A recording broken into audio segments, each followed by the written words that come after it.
And we're back. We join our plucky little adventurer as he continues going towards Engage. Sorry, I'll stop doing that. We will. I'm glad someone found it amusing last time, but yes. So yes, this is actually the same day as I did the 9400 video. So if you watch both, and yeah, same day. And I've actually moved the 00 all out of the way. You can see, if you watch that video, you can see there's some track there. Because I thought, well, hang on a minute. I was recommending, oh yeah, use Kato track. It's far superior than the rest of it. It's a bit easier to work with. And I thought, well, hang on a minute, I haven't actually shown you folks the Kato track in action. So I've made a loop. I think the corners are slightly larger radius than the, in fact I know they are because we could get stuff either side. So they are a slightly larger radius than what was contained in the train set, but these are not what you'd get in the big M1 or M2 starter sets I mentioned. These are ones I purchased separately. They are slightly tighter radius. They actually fit well within. My largest radius was this.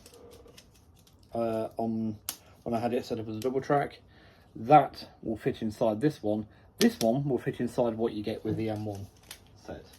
I don't know if I've got any of those to hand.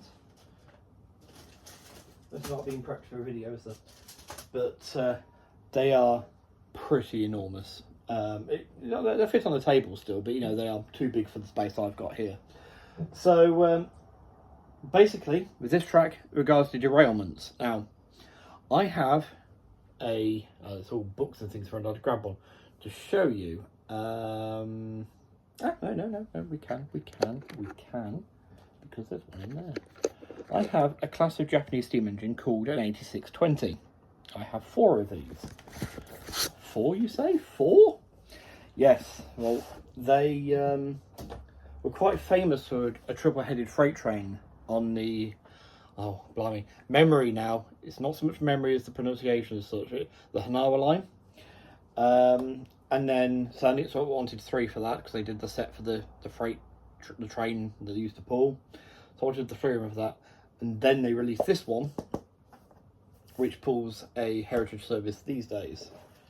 So if I do that, so you see at the top there, maybe the light is not so good, but there is an engine there. I don't know if it's on the cover of the instruction sheet. Yeah, could be a bit more light on that. But yeah. Basically, they are my pickiest locos. Especially, not so much this one. This one seems to run a little bit better. But basically, if they will go around track and not derail, that track's good. They're a measuring stick. They're not extremely picky. They do have more tolerances than other locos out there, but they are generally a good measuring stick, and I know they handle these corners fine. So the derailment issues I was having with the dapole pannier should go. Actually, it was a really interesting one that happened after that video, which is it managed to derail itself neatly straight into the middle of the track.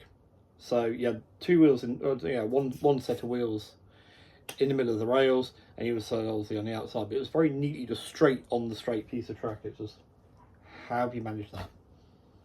I'm actually impressed now. So I thought, well, I haven't been fair. Let's show this. So what I've done to make it a totally fair thing, to we're going through this through the newbie approach still. The way I'm approaching this is to pretend it's new track. Now, obviously, I've used this track previously. It is designed to be reused. It's like Lego. This track, I showed with the clipping and clipping. I will show it again in case you didn't watch that video. You don't want to watch that video. So you got these pieces, these plastic pieces with your fish plates on. See the big slot the other side. It's literally as easy as, and you want to take it apart. That's as easy as it is. So that's one of the reasons I love it. So you don't get the train. The track will shift, the track will move slightly still. There is some, you saw there, some lateral movement there, everything. But it won't do it to the extent that the train set track that we got in the Farish set would do it. So I've got it all out. I've cleaned it all. I've made sure it is absolutely clean before I connected it all up. I sat and that took me an hour or so just to make sure it was all nice and clean to give the best possible results. Now, controller. What controller am I going to use? Well, I did think I've got plenty of wires to connect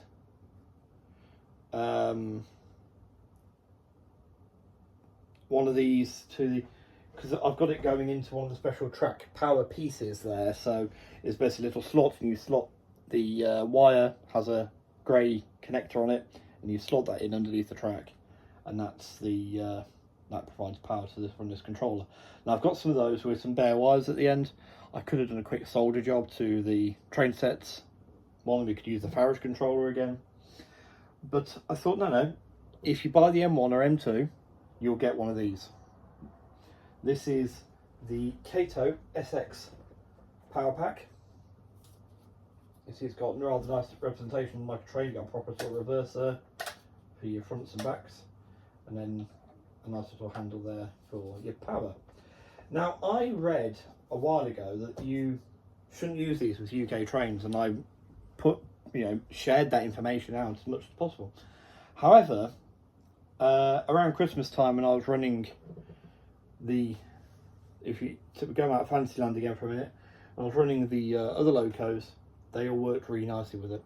I didn't have any issues at all. So I'm more than happy to use one of these. And in fact, I believe if you brought one of the Gauge Master starter sets with the Kato track, you got one of these, you got a British loco. If it was that bad, would they be doing that? So I don't know. I was told it was something to do with the pulse wave modulation on the thing, because this controller, if you turn it up a bit, with some of the Japanese models, not the steam engines, they're far too sensitive. They will start moving really before the LED comes on. But the diesels and electrics and the EMUs, DMUs, that sort of thing, a lot of them, the lights will come on and you can be stationary still. And I was literally, something to do with that, was going to obviously use, yeah. But yeah, it works, so I thought we'd use that controller. Again, because of that experience with the better running qualities, I'm actually interested to try my Great Western pannier again as well, second. But we're going to hit it hard with the London Transport pannier straight away. I thought, seeing as they all ran better, let's use it. Let's use this controller, see if it actually affects and improves the running somehow of the if the pannier suddenly likes it a bit more. So let's find out. Let's head over to the track and see how we get on. So here we are. Our Dapol pannier is on the track, and yes, I've already seen it move, but literally from one of the straights round to this corner, so it was in shots, because I didn't really fancy trying to rail it on the corner, let's be fair to it. So let's just give it a couple of runs around and see what goes on. Already I can say it's a lot smoother.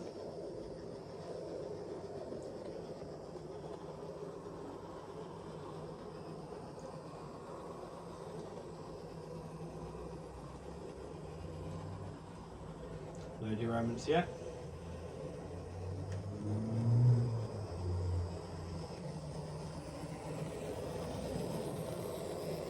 Still going very nicely. Increase the speed a little bit, just to sort of had it for running in. What's interesting is I'm only about a third of the controller here. To get this sort of speed on the other controls, I have to turn it up quite far. So obviously we've got a lot more to play with here.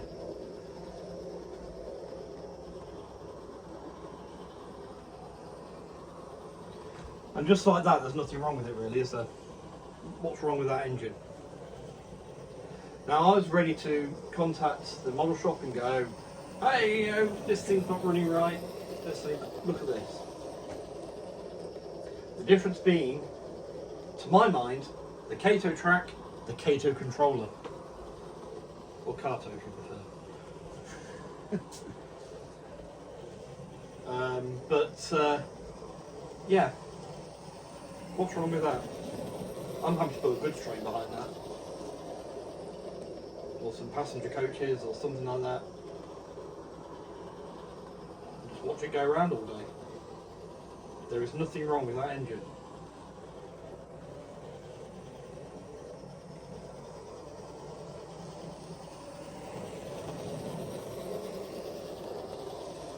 I mean, just for sake of fairness, let's bring it to a stop there. Put it in reverse.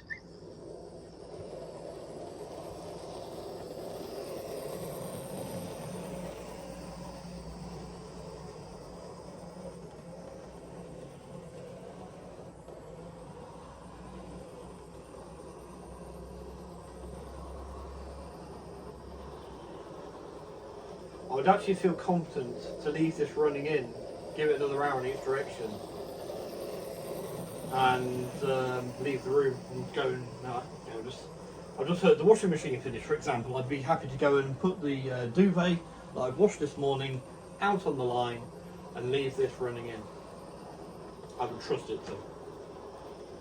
That has not derailed at all. I'm just looking now, giving it a good close inspection.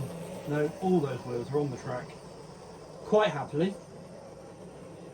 I see the handrails falling off the front. I'll sort that out. But yeah, there's nothing wrong with that engine. And the only thing I have changed, as you have seen if you've watched these videos so far, the literal only thing I've changed is the track and the controller. I'm not saying that Gauge Master controller is bad, just that this one is superior. That's a good one. This is one you can run your layout with longevity in mind, looking towards the future. So, looking towards the future, that brings me on to the next interesting thing, doesn't it, really? Because, well, Christopher, you've now got it working in Engage in here, and you were going to go swap to 00, so you have to do what's best for you. Well, we've got this pannier running, haven't we? I'm still going to go and question Dapple about this, because it's the consistency problem.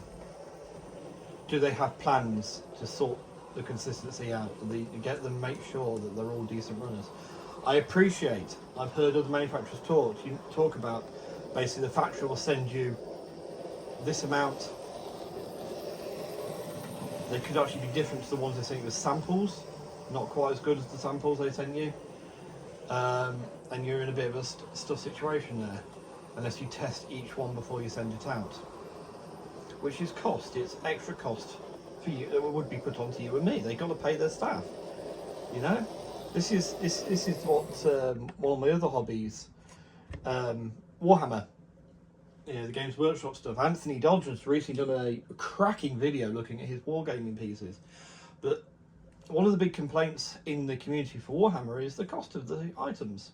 Oh, 35 quid for a box of 10 cards. Do the staff not deserve to get paid?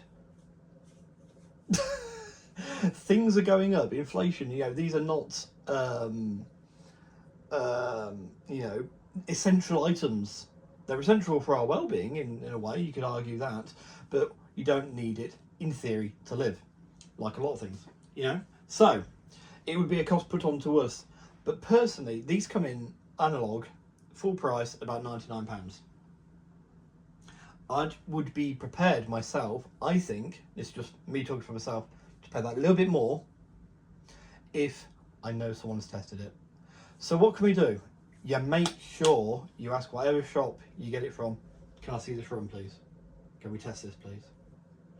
Or if it's an online retailer such as Rails or Kerno, I'm trying to think of some other ones to give it fairness here, Monk's Bar, if it's Hereford Model Centre, if it's Cheltenham Model Centre, just ask if they can test it for you before they send it out. I don't know if those retailers will or won't, but it's worth asking and finding out which ones will and which ones won't. And if you find one won't, then you sort of go, well, if you won't, then I'd like to buy it from somewhere else that will. Because I think, especially when it comes to these Dapol ones, it's worth knowing that you stand a fighting chance before it arrives with you.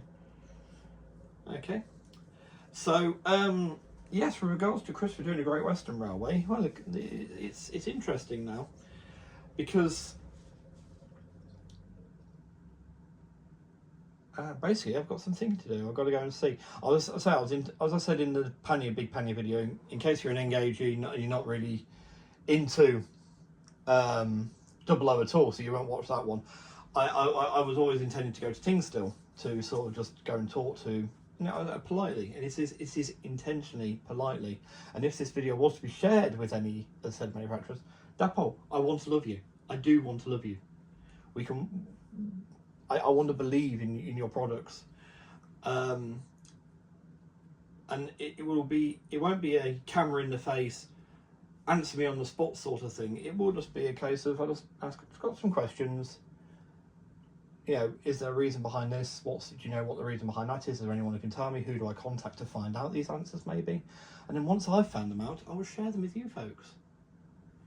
So then, rather than flapping the breeze going, why the hell hasn't... Sorry, Dapple's taking a stick today from me. Why hasn't Batman, Farish, why haven't they done another run of the castle? They go for stupid money on eBay. What gives? Well, it might be because of X, Y, and Z. But unless we are told X, Y, and Z is the reason behind it, it only leaves people to go, well, it must be because they don't care. They don't really give a damn about Engage. And obviously, Engage is not as profitable as 00. But houses are getting smaller. And whilst if you chosen TT120, this track you can see here is TT120. I looked at it. Now, obviously, they don't do anything Great Western, and the one company that was going to, Hornby quite quickly shouted at the time. So we go, no, we're doing that. So they stopped.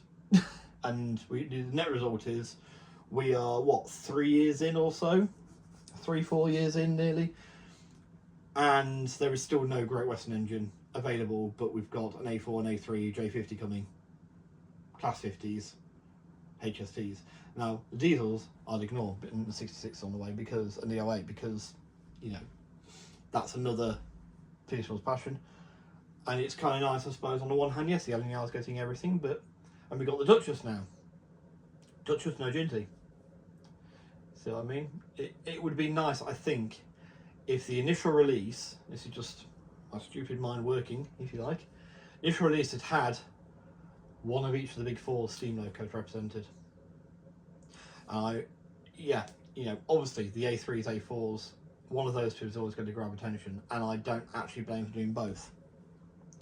So I think, it's just me and my stupid way of thinking, that if you'd done the A3, A4, because they were going to do those, I'm just talking about the steam, so anything that was released diesel-wise, carry on as it did. But I'll leave someone who's more into diesels to argue the points on this one. So A3 or 4, yeah, because people want Flying Scotsman, they're going to want Mallard. They probably want Flying Scotsman more, so you could argue perhaps they do the A3. The Duchess, good move, yeah. I would argue the case for a Black 5 for being more useful. You can pull freight and passenger with it.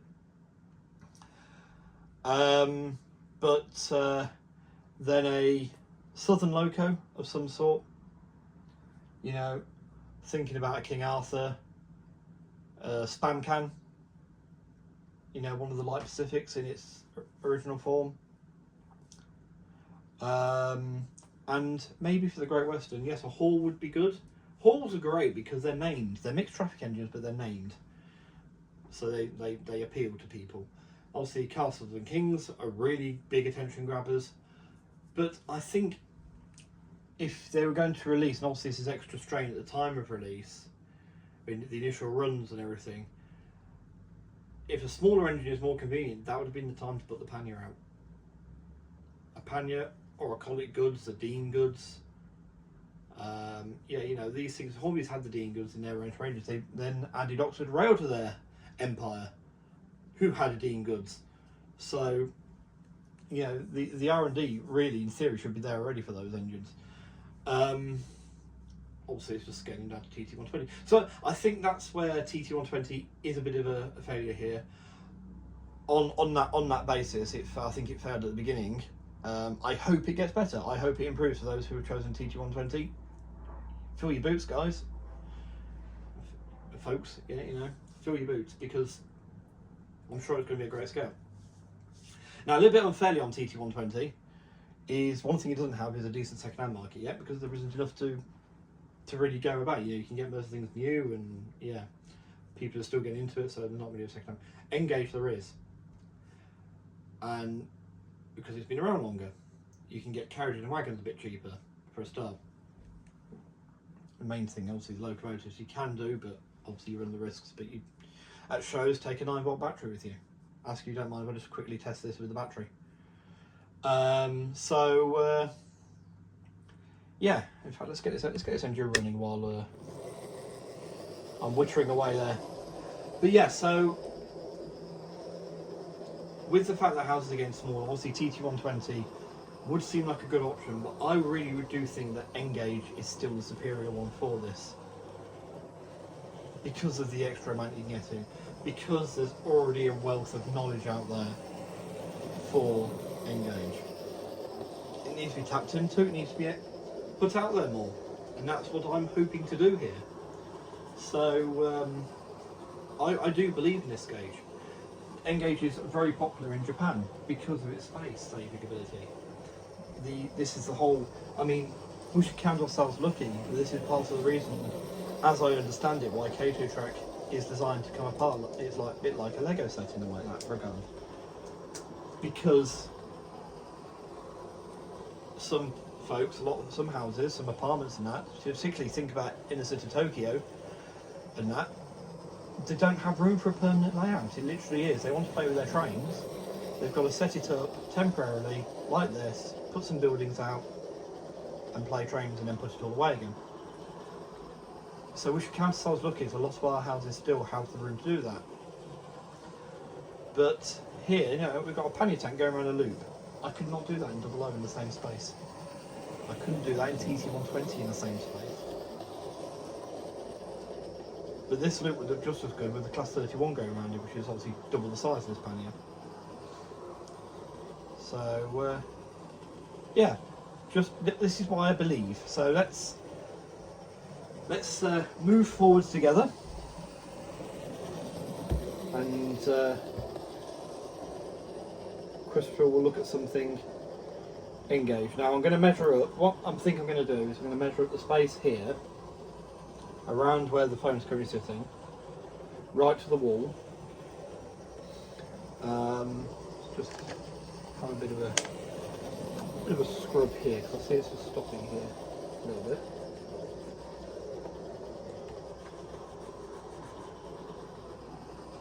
It's not stopping, it's all slowing a little bit. Oh,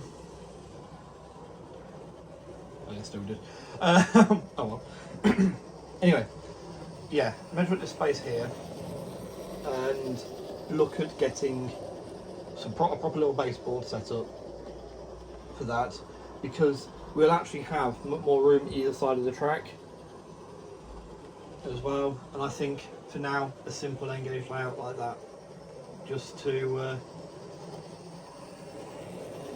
cut the teeth with, as it were, and hopefully we'll be be able to take it to exhibition as well, because this will definitely fit the back of the car. So yeah, I'll look at that, but for now I'm just going to play trains. Anyway, thank you for putting up with all the waffle, and I shall see you in the next exciting episode of Christmas Hobby Blog Engage Adventurers. I promise that is the last time. I'm not known for keeping promises though.